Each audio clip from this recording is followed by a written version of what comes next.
Hi. Alright, so I'm not exactly sure what is intended for this assignment, but it looks like it's just sort of slap some stuff together, get a little movement going on. Oh, that's weird. I don't know why that's red. Oh, because of the camera thing. Okay, so I got a little movement here back and forth. Since the character is a cat, I figured I'll do a sideways cylinder.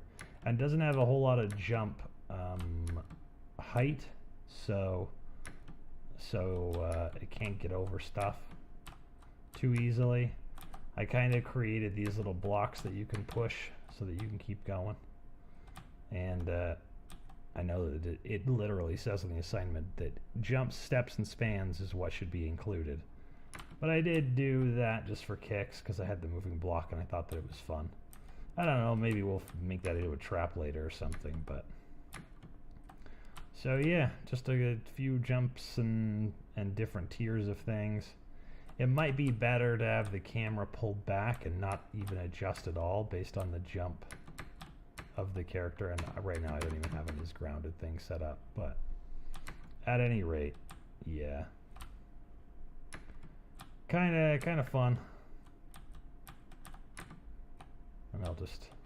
Oh no, never mind. I won't ride that off into outer space.